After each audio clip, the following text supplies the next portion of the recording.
So good afternoon, students.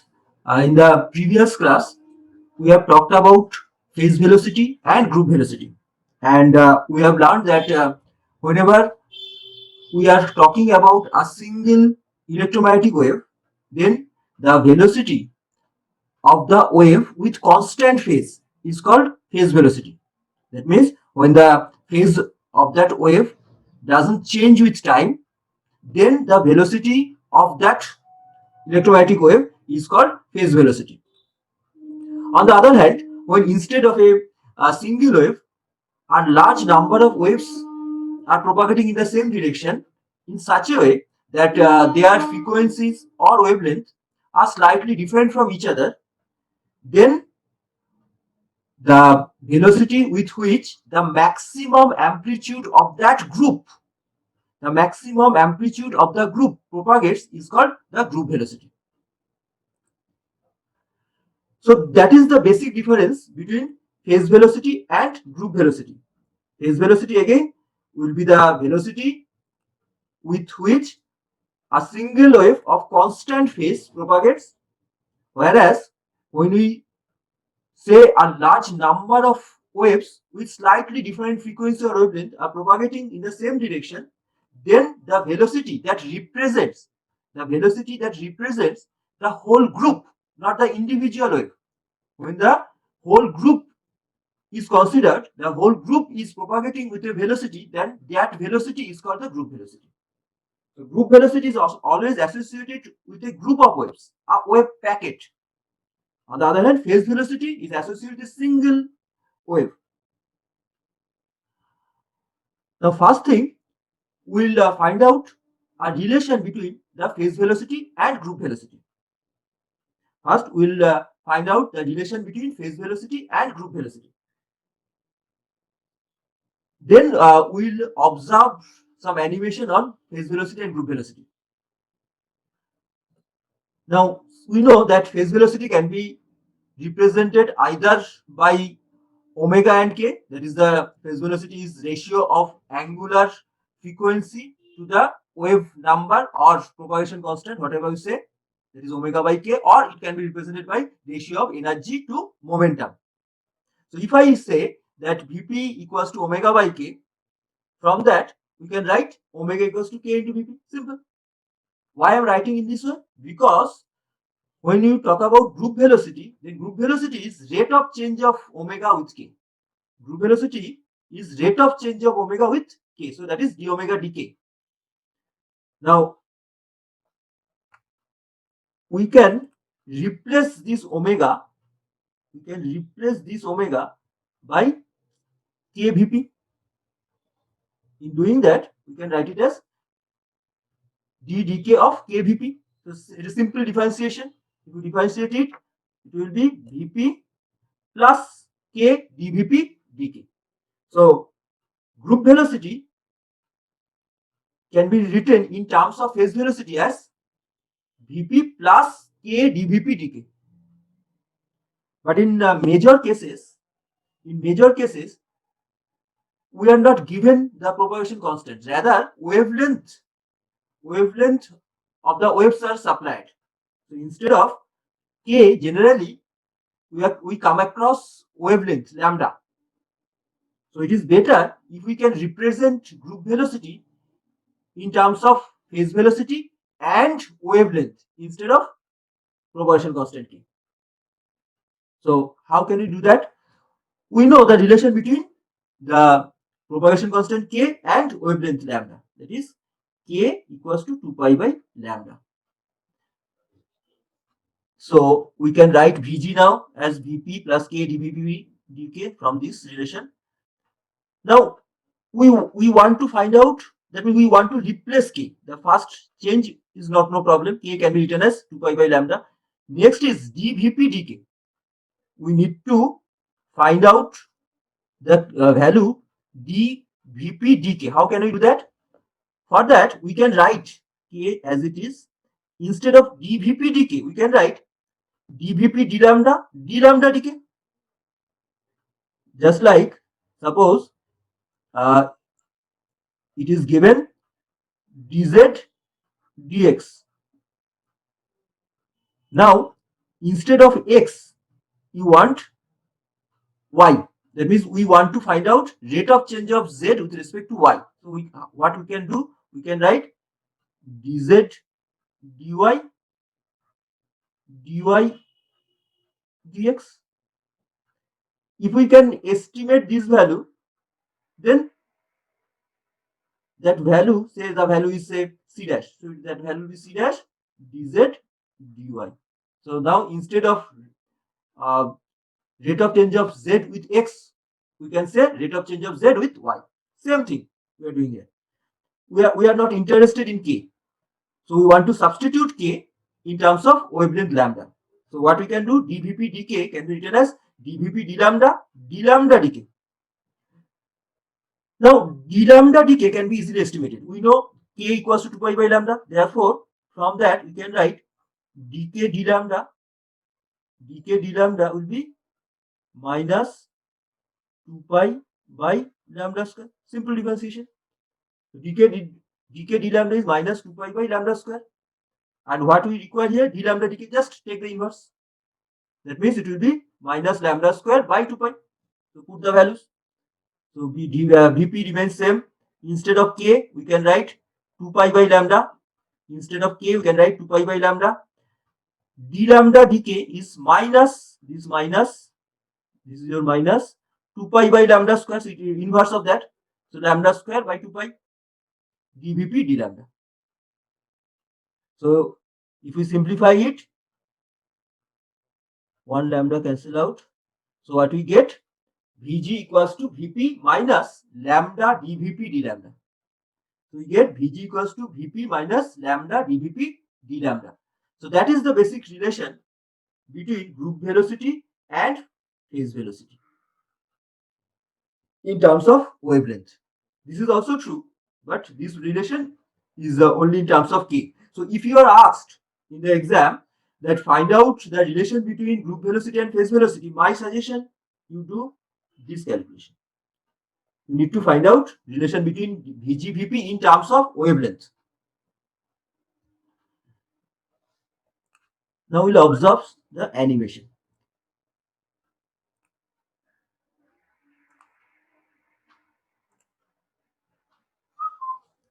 I hope you can see it.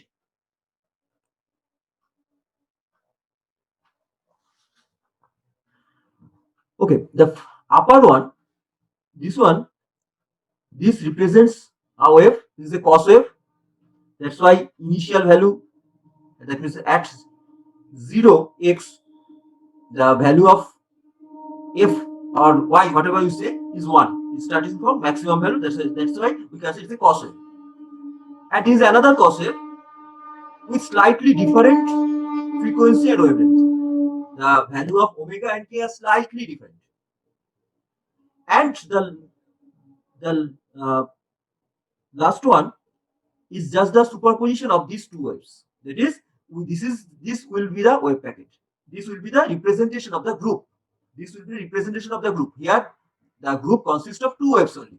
These two waves, the red and blue. These are the two waves, individual waves, and the group is formed by these red and blue waves. Okay.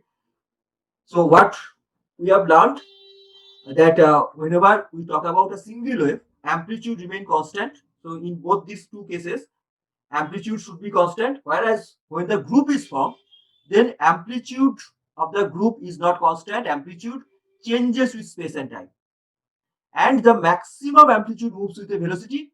That velocity is called group velocity. Let's observe. First, observe these two. You observe in both the cases, amplitude is constant. Amplitude is constant. Amplitude is not varying. But there you observe their omega and k are different. That's why their phase velocities are different. They are moving with two different velocities. And the below part, this quantity, you observe the magenta color. You observe the magenta color. That is the velocity with which maximum amplitude of the group propagates. You observe here, amplitude is not constant. Amplitude is changing continuously. Amplitude is increasing, decreasing. Here in the previous two, red and blue, amplitude is constant, but here amplitude is also changing. But observe that magenta color. That is the representation of the maximum amplitude. Maximum amplitude propagates with a velocity. That velocity is the group velocity. Observe it again.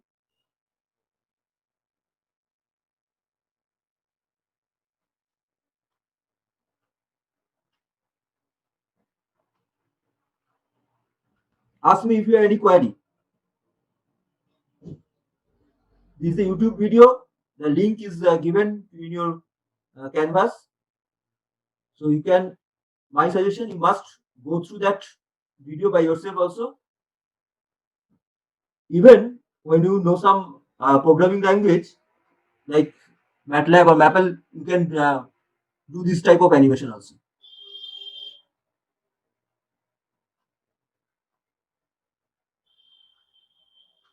This red dot and blue dot represents the phase velocity of the two cases. You observe phase velocities are different. Which one is faster, red or blue? Which one is faster? Blue. Blue. Blue has higher velocity. So blue has higher phase velocity than the red one. And you observe amplitude is constant in both the cases. Whereas in case of the group, amplitude is changing. Amplitude is changing. But the maximum amplitude moves with a constant velocity. That velocity is called group velocity. And that velocity actually represents the group. That means if I ask you what is the velocity with which the group propagates, then you will say the group velocity.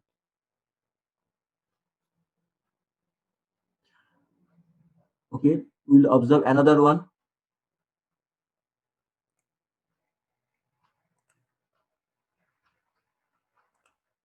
So this one. This will show us zero group velocity.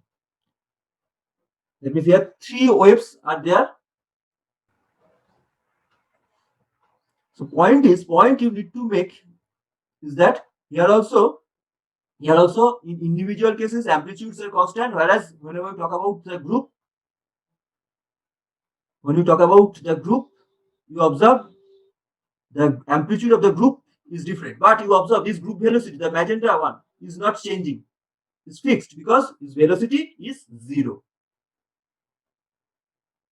The phases are matched in such a way that Vg becomes zero.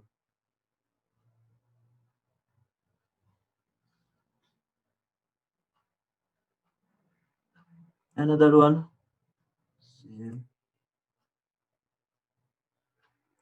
This one.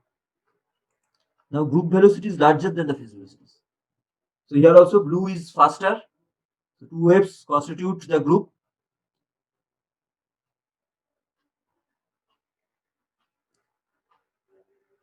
So this is your, if the waves are F0 and F1, then F0 plus F1 represents the group.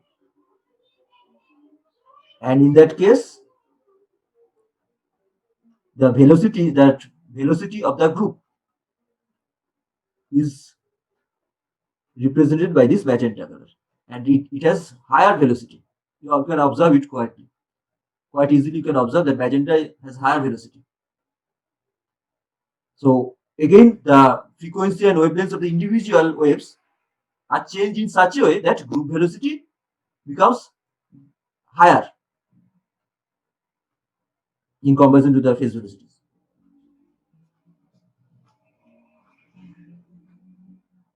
This concept of phase velocity and group velocity will be associated with you throughout your 4 years. Okay. We'll come back to our presentation again.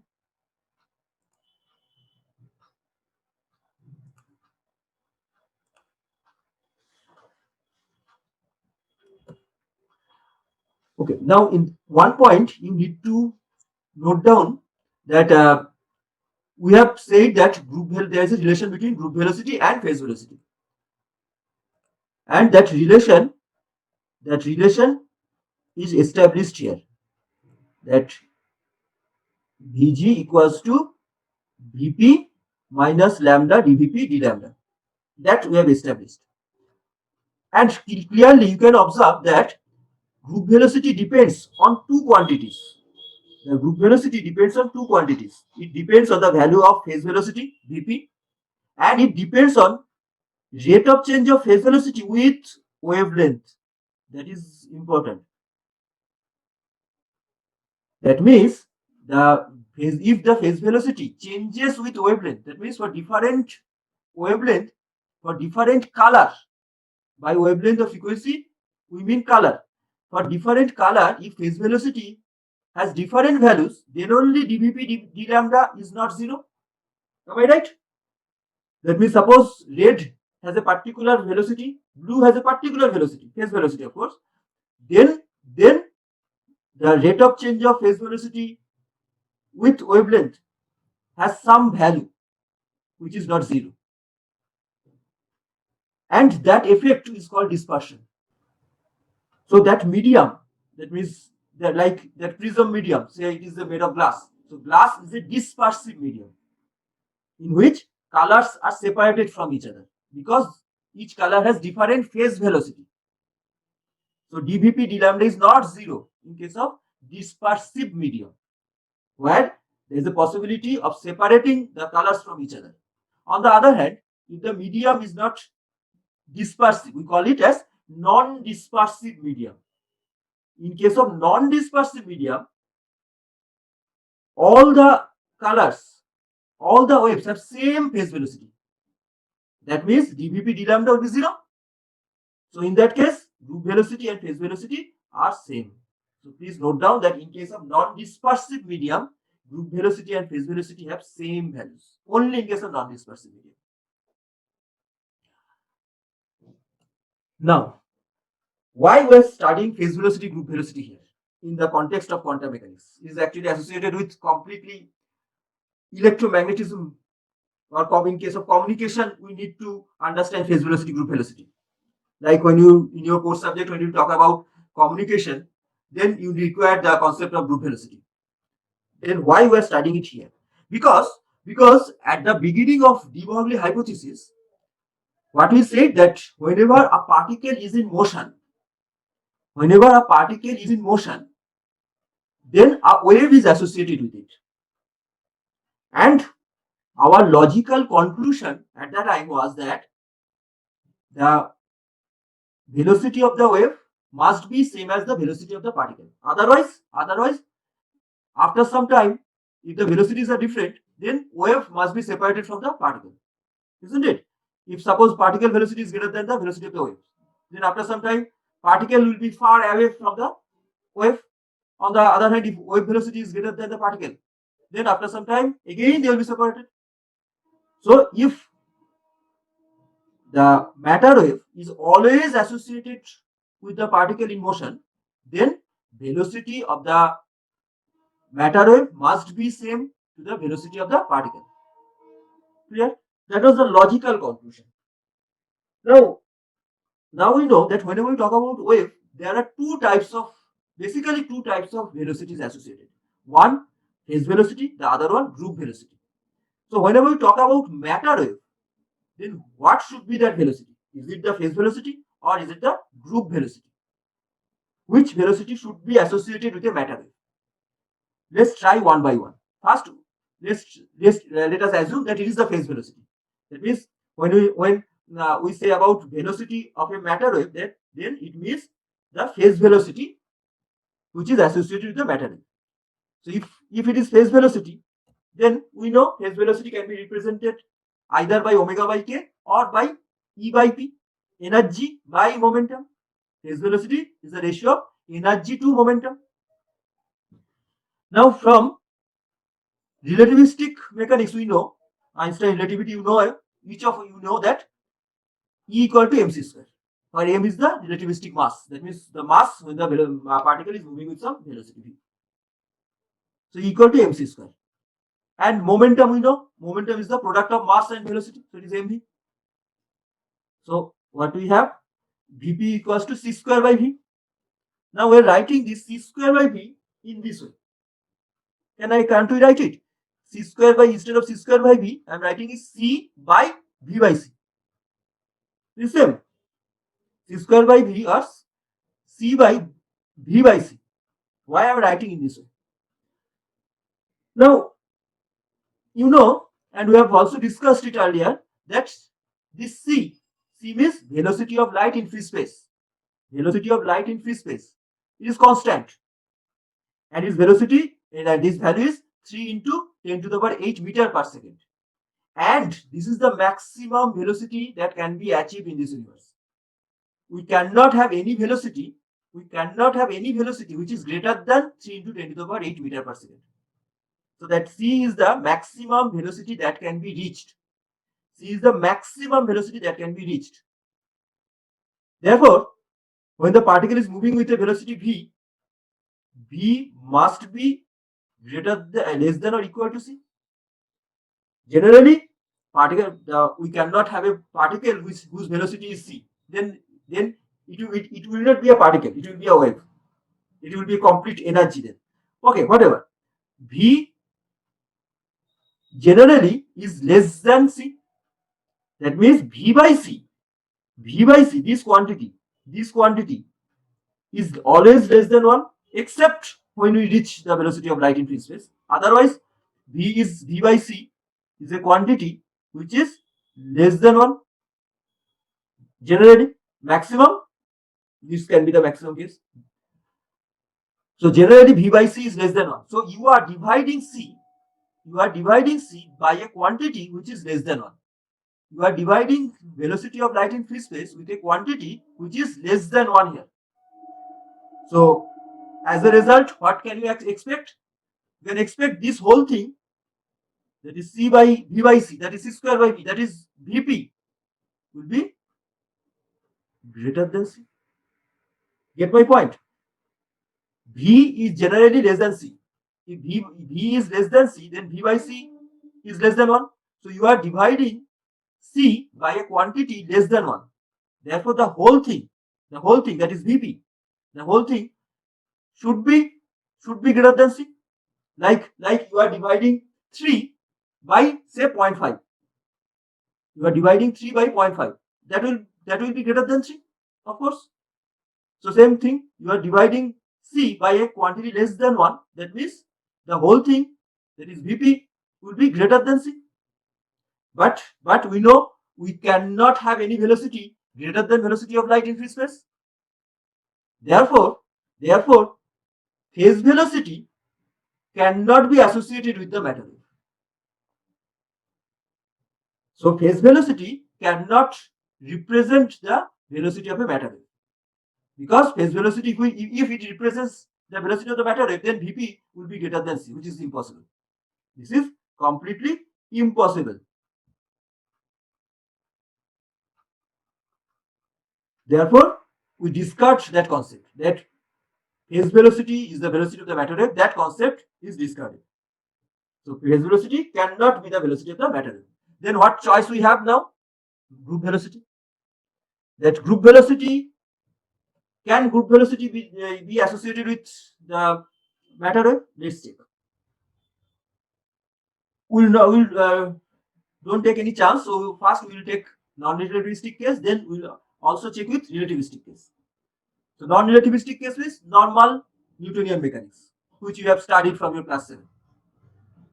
So what we want to observe, that whether group velocity represent the velocity of the matter wave, and if it is so, then group velocity must be equal to particle velocity, because we know the velocity of the matter wave must be same as the velocity of the particle. Otherwise the particle and the wave would be separated from each other.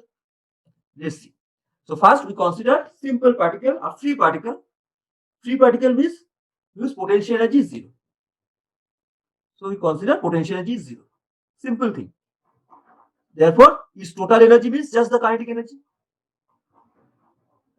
So total energy is just the kinetic energy, which is half mv square or p square by 2m. Kinetic energy, that is half mv square, or we can write it as p square by 2m in any way. So E equals to p square by 2m. E is the total energy. Therefore, Group velocity, we know, is rate of change of E with P. So dE dP, that is group velocity. Phase velocity was E by P only. Phase velocity was E by P. But we require group velocity, so it is dE dP. Now instead of E, we can write P square by 2m. So d dP of P square by 2m. Take the differentiation. So it will be P by m. What is P? Momentum. Momentum is product of mass and velocity. So put the value.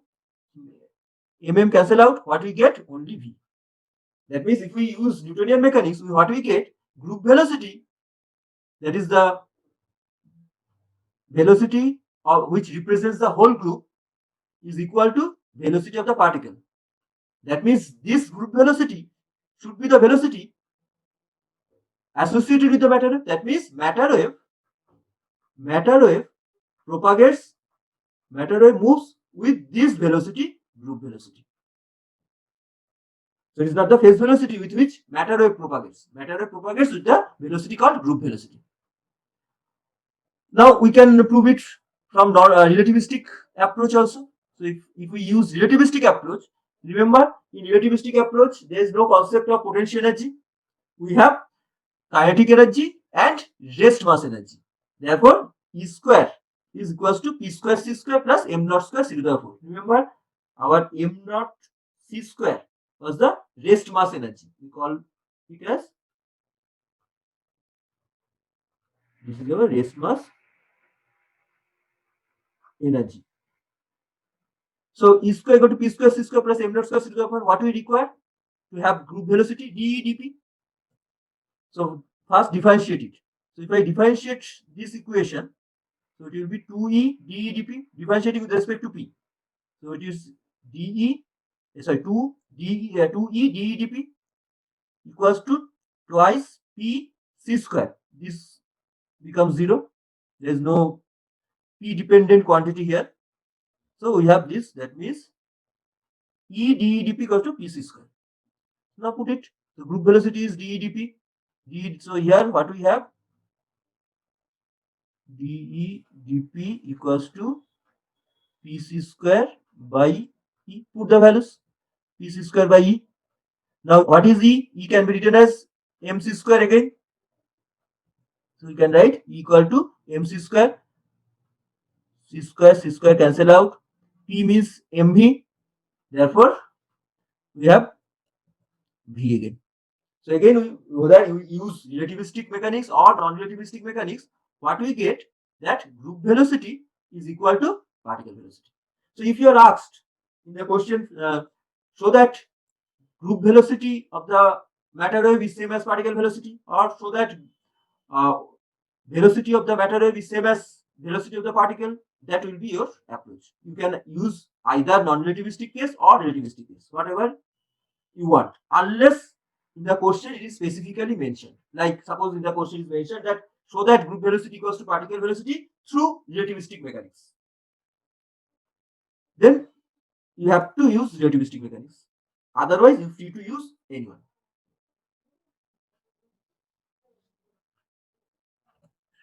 Next, the product of phase velocity and group velocity is also very interesting and very useful for us, or in the perspective of numericals. Say we start with phase velocity. So phase velocity is E by P. All these proofs are very, very short proofs. One-liner, two-liner proofs.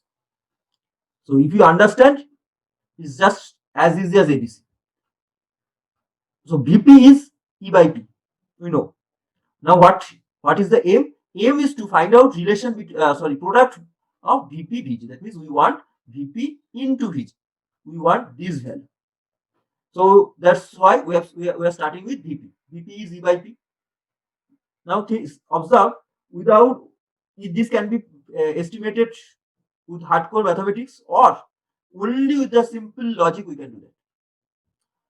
So we can write it E by P. Now we know E is mc square and P is mv. We are using it so many times. So what we have, Vp equals to C square by V. Now the point. From the previous slide, what we have observed that group velocity is same as particle velocity.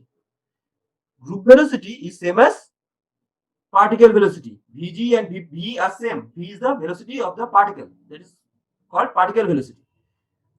The particle velocity and group velocity are same. So instead of v, we can write group velocity. So what we get? Vp equals to c square by vg. That means Vp into Vg, c square. That is the product. One liner proof. That group phase velocity into group velocity is equal to c square. Now we know c, that is the velocity of light in free space, is a constant quantity. It is 3 into 10 to the power 8 meter per second. It's constant. Therefore, c square is also a constant. That means, remember that product of phase velocity and group velocity is a constant quantity. Product of phase velocity and group velocity is a constant quantity, always. Whatever be the value of Vp and Vg, their product is always constant. So hopefully you understand why it is important. Because since it is constant and constant value is very common, we know the constant value, c square. So if I know Vp or Vg, the other one can be estimated from this easily. Let me suppose I know Vp, group velocity is known. From that I can calculate group velocity, or group velocity is known. I can calculate phase velocity easily. Because the product of phase velocity and group velocity is constant, and the constant value is c square. Say the problem is an electron has de Broglie wavelength 2 picometer. Okay, de Broglie wavelength is supplied. Electron has de Broglie wavelength. We know from de Broglie hypothesis, electron though behaves as a particle, but when it is moving with a velocity, then it has a wave associated with it, and that wave is called de Broglie wave, and its wavelength is given as 2 picometer, or we call it as matter wave. Wavelength is supplied. Remember, to estimate group velocity or phase velocity, we generally require either omega k or E and P. But here, wavelength is supplied only. I have selected this numerical. If you understand that, then all types of numerical associated with phase velocity, group velocity can be solved. Notice one thing here. Lambda is supplied. Only lambda is supplied. And to estimate phase velocity, group velocity, you require, as I said, either omega k or E and P. Okay. So what would be your approach? So one approach from wavelength, determine omega k or determine E and P. How will you do that? So wavelength is given 2 picometer, that is 2 into 10 to the power minus 12 meter. Now use de Broglie hypothesis. From de Broglie hypothesis, if lambda is known, momentum can be estimated. Momentum is nothing but h by lambda. That was the de Broglie hypothesis, relation between momentum and wavelength. So use it. So you get momentum as h by lambda. H, Planck's constant known, put the value 6.626 into 10 to the minus 34 joule second. Lambda is given here 2 picometer, that is 2 into 10 to the minus 12 meter. So sorry, this will be kg meter per second. So that will be your momentum. So we get the momentum in SI system. So your momentum will be this. So momentum is estimated. What we require? So momentum is estimated. Another thing we require, energy. From relativistic mechanics, if momentum is known, energy can be estimated. So energy will be root over p square c square plus m dot square c square 4. We have used it so many times. Total energy E is root over p square c square plus m dot square c to the power 4. P is already estimated. Put the value. C or c square is known. M naught, rest mass of what particle? Electron. You know the rest mass of electron, 9.11 into 10 to the minus 31 kg. Put those values. If I put those values, P is 3.313 into 10 to the minus 22. Okay, put it. C is 3 into 10 to the power 8 whole square. So P square C square done. Plus M naught. M naught is 9.11 10 to the minus 31. Now I am writing it in this way. M naught c square whole square. Okay. So m naught is 9.11 10 to the minus 31 kg. C square is 9 into 10 to the power 16 because c is 3 into 10 to the power 8 meter per second. So c square is 9 into 10 to the power 16 whole square. So we get m square 6 over 4 square root. If you use the calculator, it comes out to be 1.288 into 10 to the minus 13 joule. We should write it in electron volt because it is meaningless with this small value of joule, but we don't. We need not to do it because in the question we are not asked to find out the energy. Our final answer is not energy, so we will keep it as it is. Our question is to find out phase velocity and group velocity. Now, what we have done from the de Broglie hypothesis, we have estimated momentum, and from the knowledge of momentum, we have estimated energy. So energy and momentum are known now. Energy and momentum are now known. Therefore, but their changes are not known. Energy and momentum values, fixed values are known. But how energy changes with momentum, that we don't know yet. So what we can do, this information can be utilized to find out phase velocity. Phase velocity is E by P. Phase velocity is E by P. And you have already estimated momentum and from momentum energy. So these two are known. Put their values. Put these values. Let me check. It was 1.288 and it was 3.313.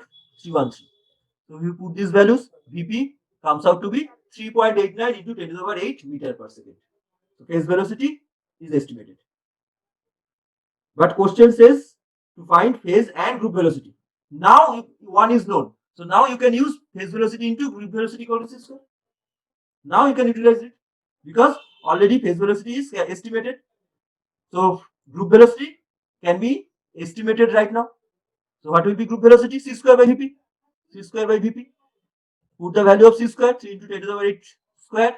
Vp, you have already estimated. Put the values and you get group velocity as this. Now the same question can be asked in different way. Here the question was find out phase velocity and group velocity. They may ask you group velocity directly. Then also first you need to find out phase velocity, then you can estimate group velocity. Or they may ask you to find out particle velocity. We know particle velocity is same as group velocity. So you need to actually estimate group velocity. And then you will say that group velocity is same as the particle velocity. Therefore, particle velocity equals to this. So whatever type of numerical they can ask would be like this from phase velocity, group velocity concept. They may ask you directly phase velocity. They may when E, P or omega K are supplied. They may ask you group velocity when E, P or omega K are supplied. Then first you need to estimate phase velocity, then group velocity. Instead of directly supplying those quantity, they may give you frequency or wavelength, like this question. From that first you need to estimate momentum, from momentum energy, then Vp, then Vg. There's the toughest type of problem that can be asked. This is the toughest type of problem that can be asked from phase velocity, group velocity.